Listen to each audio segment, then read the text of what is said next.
अब लेट जा, सोने की कोशिश कर। नींद आएगी मुझे प्रीति, लेटा भी नहीं जाएगा। जरा सा लेटती हूँ ना, घाव और दुख रहे।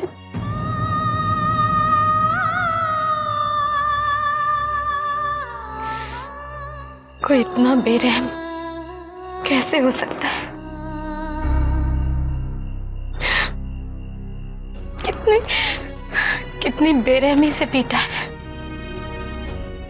ये तो बस तन पे लगे हुए घाव हैं प्रीति, जो धीरे धीरे अपने आप दवा लगाने के बाद भर जाएंगे। लेकिन उस दिन उस होटल रूम में ऋषि जब मुझे उस गंदे आदमी के साथ अकेला छोड़ के चले गए थे, उस दिन जो मेरी आत्मा में घाव लगा था, वो कभी किसी दवा से नहीं भर पाएगा।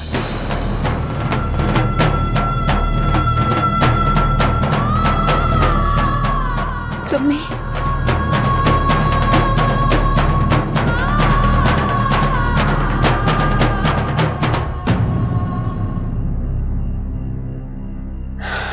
सुमी जी, ये लीजिए, ये हल्दी वाला दूध पी लीजिए। इससे आपके घाव जल्दी भर जाएंगे और आपको ताकत भी आएगी। नहीं जीजा जी, मुझे इस समय कुछ भी खाने पीने का मन नहीं कर रहा। प्रीति जी, आप भी समझाइए अपनी बहन को। सुमी, चल चुपचाप गटागट अब ये दूध पी जा। हाँ, मैं कुछ नहीं सुनूंगी। ले।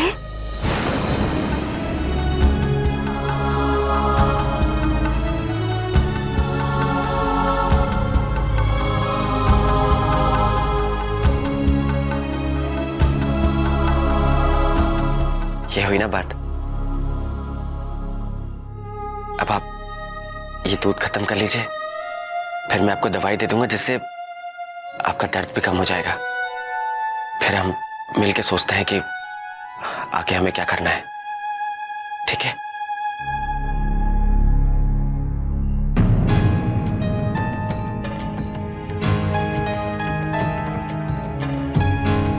सुनिए जी।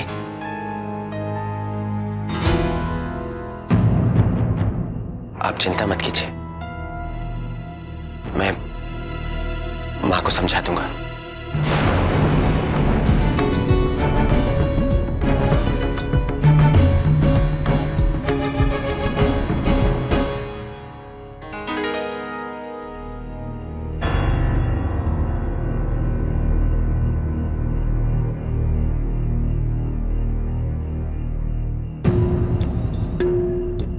पड़ गया पूरा।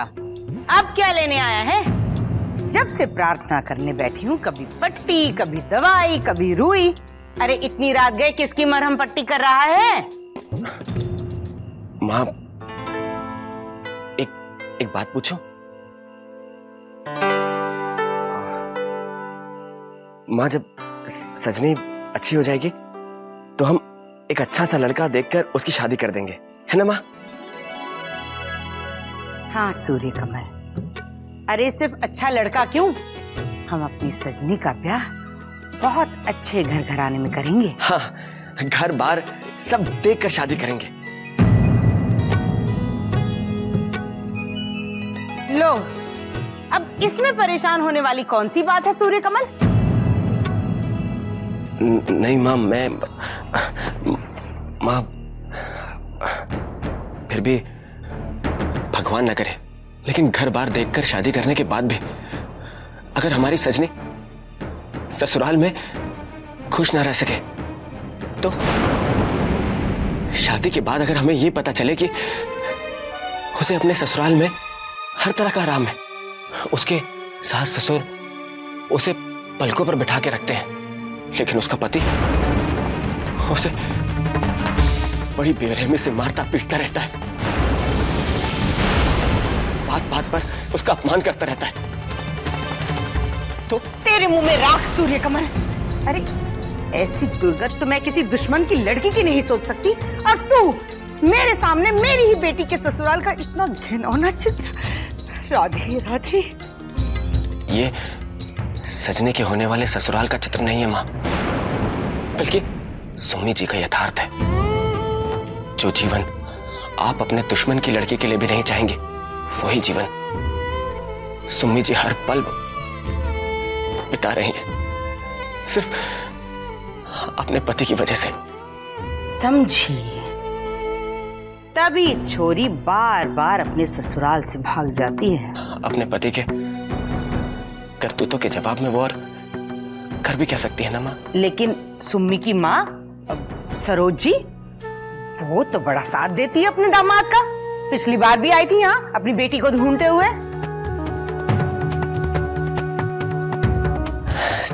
चाचा जी, चाची जी अपने दामाद की सच्चाई नहीं जानती, उन्हें तो अंधा विश्वास है उस पर। इसीलिए सुम्मी जी बुरे वक्त में अपने पीहर भी नहीं जा सकती। और माँ, इसीलिए मैं और प्रीति जी इस बार उन्हें यहां ले आए। सुम्मी यहाँ अपने घर में? माँ, आप अगर उन्हें चलकर देखेंगे ना तो आप भी रो पड़ेंगी। आखिर हम भी तो लड़की वाले हैं ना। मुझे पता है माँ, मुझसे ज्यादा आप सुम्मी जी का दर्द समझेंगी। अच्छा ठीक है, लेकिन ये तेरी साली कितने दिन रुकेगी यहाँ पर? ज्यादा दिन नहीं रहेंगे माँ। ठीक है।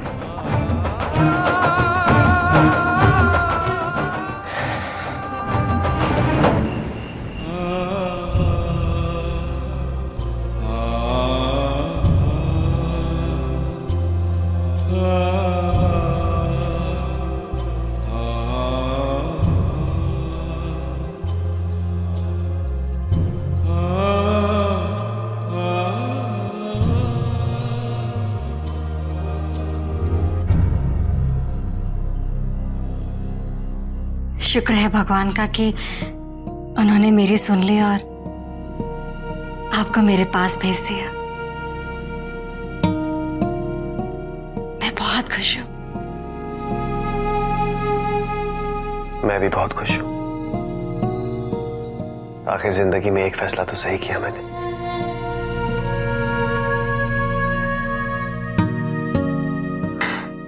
राधिका, सच पूछो तो यहाँ आने की प्रेरणा मुझे प्रीति और सूर्यकमल जी से मिली। प्रीति कितनी समझदार हो गई है ना। कई बार तो ऐसी बातें बोल जाती हैं, लगता है जैसे माँ जी खुद उसके मुंह से बोल रही है। खुद इतनी परेशान रहती है, लेकिन तब भी हमेशा सबकी मदद के लिए तैयार रहती है। और एक हम है, उसके सगे भाई भाभी होकर भी उसकी कोई मदद नहीं कर पा रहे। अब क्या करेंगे वो लोग? कहां से लाएंगे सजनी के इलाज के लिए इतने सारे रुपए?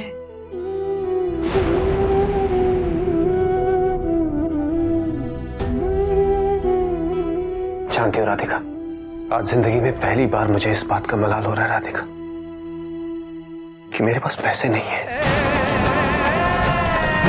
अपनी नासमझी की वजह से मैंने अपना सब कुछ गंवा दिया, और अब चाहकर भी मैं अपनी बहन की कोई मदद नहीं कर सकता।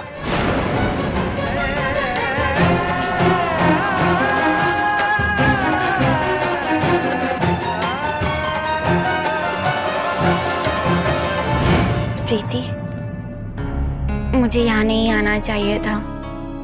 तुम लोग सजनी को लेके पहले इतना परेशान थे, मैं और यहाँ आ गई तुम लोग की परेशानी बढ़ाने के लिए।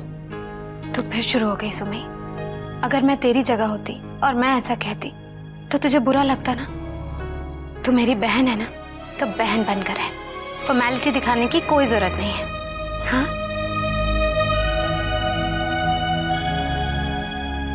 सुमी, पता है मुझे अभी क्या याद आ रहा है?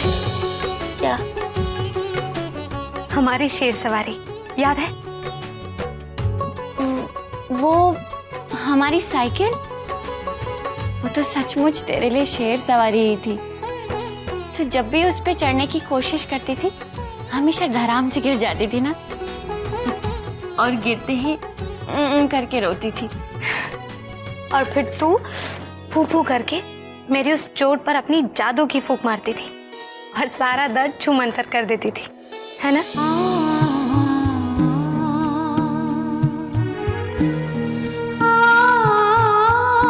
ऐसे याद है?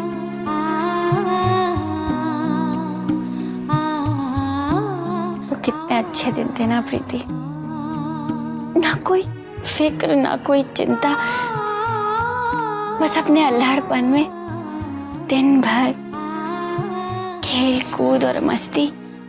पता नहीं कब बचपन बीता, कब हम बड़े हुए और कब शादी हुई। और तुझे याद है हमने भैया की शादी में क्या किया था? कैसे बुद्धू बनाया था चाची जी को और राधिका भाभी।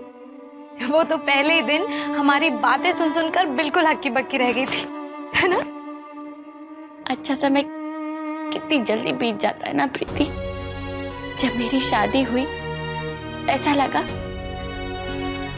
कि आने वाला समय और भी अच्छा होगा, क्योंकि मुझे तो मेरे सपनों का राजकुमार मिल गया था। लेकिन नहीं सुनी।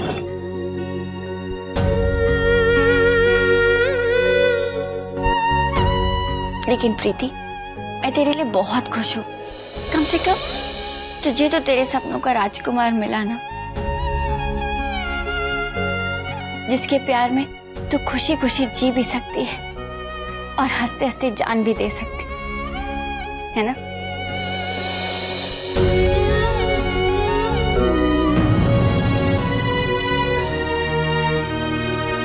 प्रीति, जीजा जी।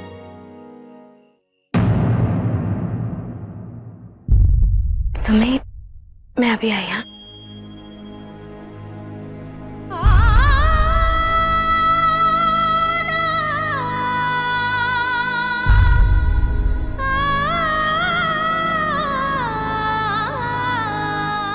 क्या कहा माँ जी ने?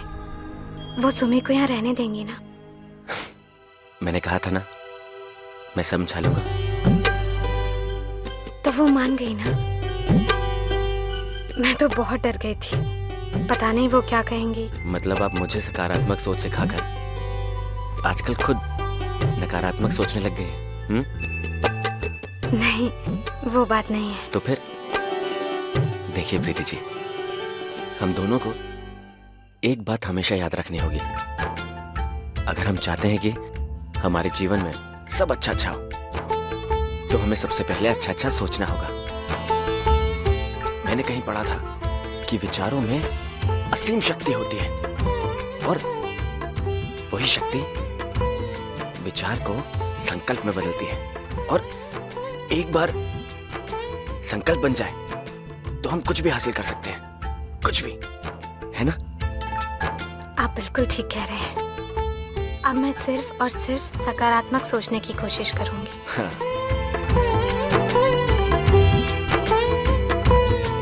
प्रीति जी जी, एक बात पूछनी थी आपसे।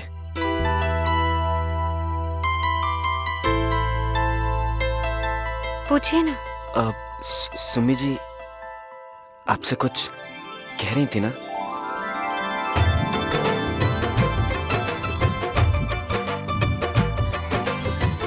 क्या?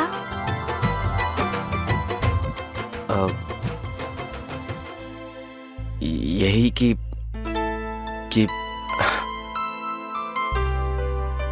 आपको आपके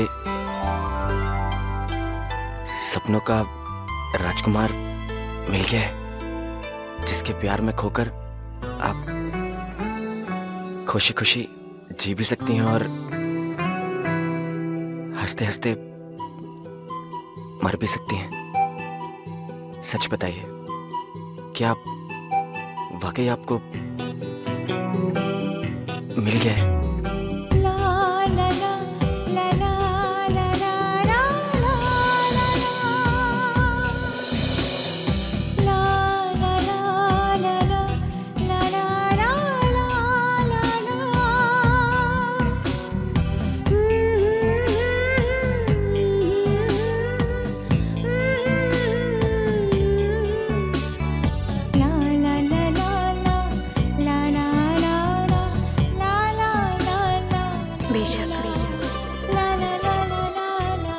खुश है।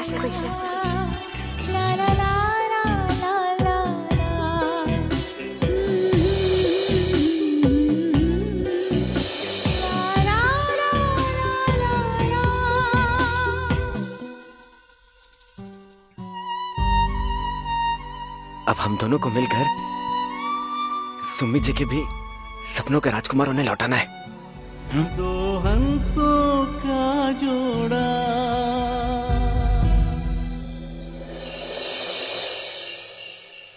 हाँ ठीक है। हाँ। चाची जी, फिर से चाची जी। अगर एक बार और तूने मुझे चाची जी कहा ना तो तुझे खड़े खड़े नौकरी से निकाल दूंगी, समझी?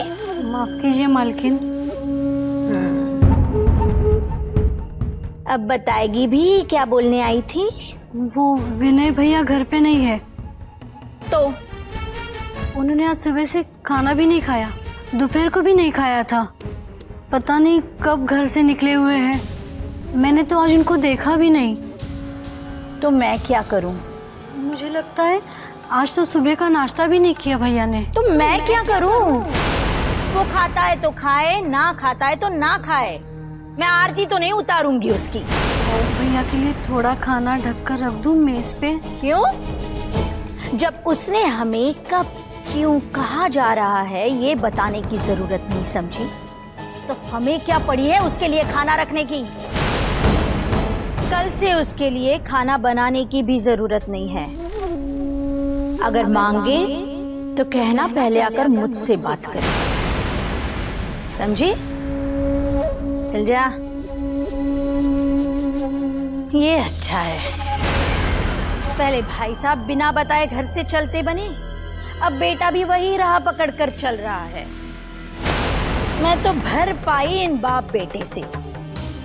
जैसा बीज वैसा वृक्ष।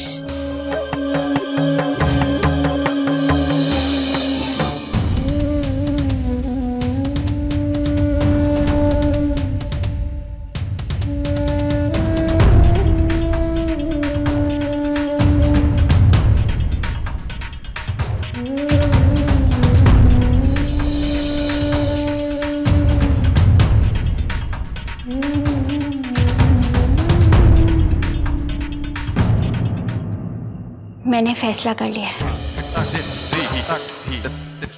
मैं ऐसा ही करूंगी। मेरे ख्याल से आपका फैसला बिल्कुल सही है। मैं आपके साथ हूं। इस राधा के बिगड़े हुए शाम को सही रास्ते पर लाने के लिए यही एक रास्ता बचा है।